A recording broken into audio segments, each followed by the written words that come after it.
Hi అండి, అందరికీ ఎలాగున్నారు? బాగున్నారా? నేనైతే బాగున్నాను. మీరు కూడా బాగుండాలని మనస్ఫూర్తిగా కోరుకుంటున్నాను. అప్పుడే రంజాన్ స్టార్ట్ అయ్యి 10 రోజులైతే గడిచిపోయినాయి అనమాట.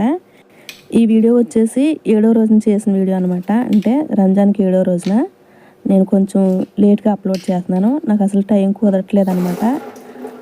అలాగే ముందే నేను వీడియోస్ తీసుకుని పెట్టుకుంటున్నాను, కొంచెం లేట్ అయినా అప్లోడ్ చేద్దామనేసి.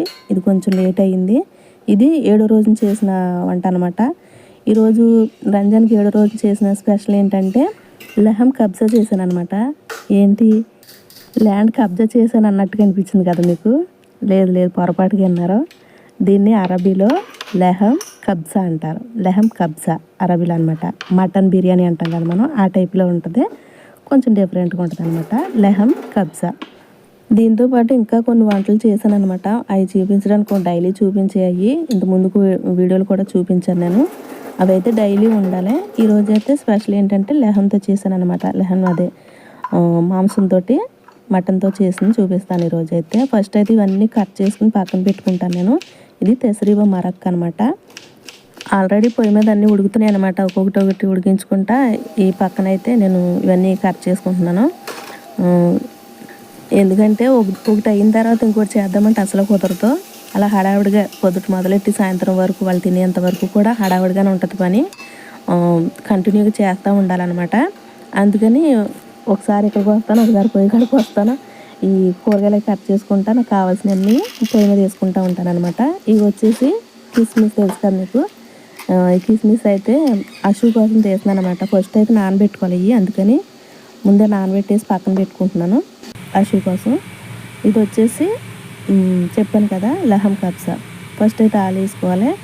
ఆయిల్ కొంచెం హీట్ అయిన తర్వాత మసాలా సరుకులు అనమాట. 2 ఎండు నిమ్మకాయలు, అనాస పూలు 2, దాల్చిన చెక్క, లవంగాలు, మిరియాలు ఇలా కొంచెం కొంచెంగా తీసుకుని వేసుకుని తర్వాత క్యాప్సికమ్, టమాటా, ఒక మిరపకాయ, అలాగే ఉల్లిపాయలు ఇవన్నీ వేసేసుకొని ఫ్రై చేసుకోవాలన్నమాట.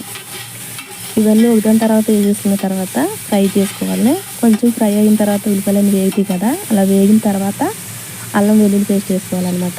ఇది కూడా కొంచెం పచ్చివాసన పోయేలాగా వేయించుకోవాలన్నమాట. అది వేయించిన తర్వాత ముందుగా పక్కన పెట్టాను కదా నీట్గా కడిగేసి ఆ మటన్ అయితే వేసుకుని మళ్ళీ వేయించుకోవాలి. ఈ లెహం కబ్జాలో అయితే హసు అవసరం ఉండదు. కొంతమంది వేసుకుంటారు, కొంతమంది వేసుకోరు అనమాట. మా ఇంట్లో అయితే హసు తినరు ఈ రైస్లోకి అయితే. చిన్న కోడలు, మా మామ వాళ్ళ చిన్న కోడలు అయితే ఖచ్చితంగా ఒక వైట్ రైస్లో తప్ప చికెన్ రైస్ కానీ మటన్ రైస్ కానీ ఏ రైస్ చేసినా కూడా ఒక వైట్ రైస్ తప్పించి మిగతా అన్నింటిలో కూడా హసు వేయమంటుంది అనమాట. అందుకనేసి నేను ఈరోజు హసు చేశాను. లేదంటే అవసరం ఉండదు. ఇలా మొత్తం లెహం అంతా వేసేసుకున్న తర్వాత ఇది మటన్ అంతా వేసేసుకున్న తర్వాత ఒక్కసారి అలా ఫ్రై చేసేసి దీనికి మసాలాలు వేసుకోవాలన్నమాట. ఇప్పుడు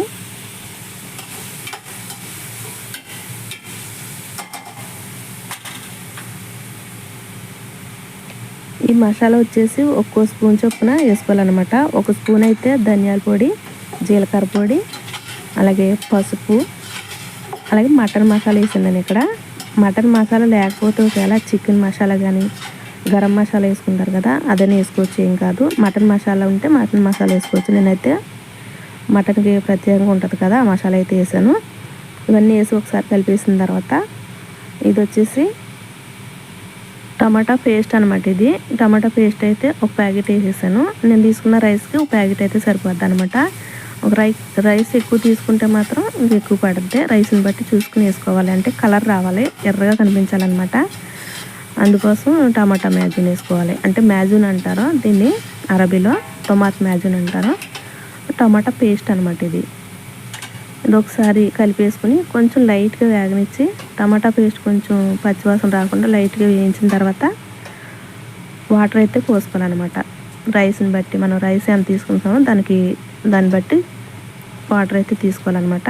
వాటర్ పోసుకున్న తర్వాత ఒక 45 నిమిషాల నుంచి 1 గంట వరకు ఉడికించుకోవాలన్నమాట మూత పెట్టేసి. అదే ఫ్రెష్గా ఉన్న మటన్ అయితే తొందరగా ఉడుకుద్ది. ఇది డీప్ ఫ్రిడ్జ్లో పెట్టాం కదా, ఇది ఐస్లో పెట్టి తీసింది కాబట్టి కొంచెం మటను అంత తొందరగా ఉడకదు అనమాట, కొంచెం లేట్ పడుద్ది. అదే ఫ్రెష్తో అయితే తొందరగా ఉడికిపోద్ది. ఇప్పుడు నేను 45 నిమిషాలు అయితే ఉడికించాను అనమాట. గంటలోపు ఉడికించుకుంటే సరిపోద్ది. అంటే ఫస్ట్ ఉప్పు వేయం కదా, ఫస్ట్ ఉప్పు వేస్తే తొందరగా ఉడకదనమాట మటన్ అయితే. అందుకని ఇప్పుడు ఒక 45 నిమిషాల తర్వాత ఉప్పు, అలాగే ఇందాక చికెన్ చూపించాను ఫస్ట్లో మీకు, చికెన్ పీస్ కూడా వేసేసి ఉడకబెడుతున్నాను అనమాట. ఎందుకంటే మటన్ అయితే మా మామ వాళ్ళ పెద్ద కొడుకు అయితే తినడనమాట. అందుకని చికెన్ పీస్ అయితే సపరేట్గా ఉడకబెట్టాలి. మళ్ళీ డబుల్ పనులు ఎందుకులే అని ఒకే దెబ్బకి 2 పెట్టలు అన్నట్టు మటన్ చికెన్ ఒకేసారి అయిపోద్ది అనేసి ఈ చికెన్ పీస్ కూడా ఇందులో పెట్టి ఉడికించేసాను అనమాట. ఇలా ఉడికిన తర్వాత మళ్ళీ మూత తీసేసి మటను చికెను సపరేట్ చేసేయాలి. వాటర్ మాత్రం తీసుకోవాలి. ఈ రైస్కి మొత్తం మసాలాలో ఉల్లిపాయలు అన్నీ వేయించాను కదా, వాటితో పాటే ఇప్పుడు ఇవేం తీసుకోకుండా అలాగే రైస్ వేసుకుంటారు.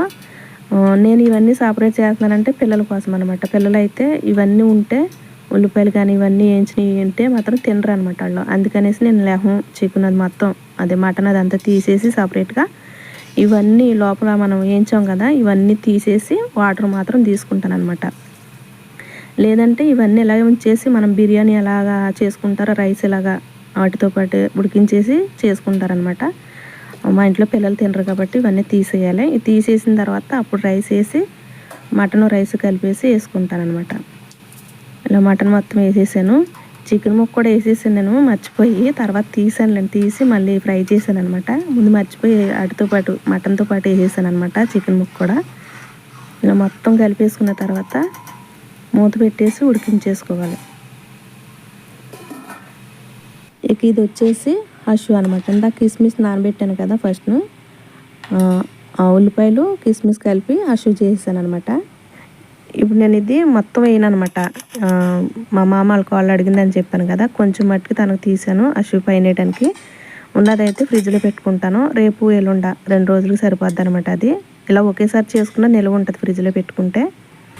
ఇది చికెన్ ముక్క బయట తీసానని చెప్పాను కదా ఇందాక ఫస్ట్ రైస్లో వేసి, అది కొంచెం ఆయిల్ వేసి ఫ్రై చేశాను అనమాట సపరేట్గా.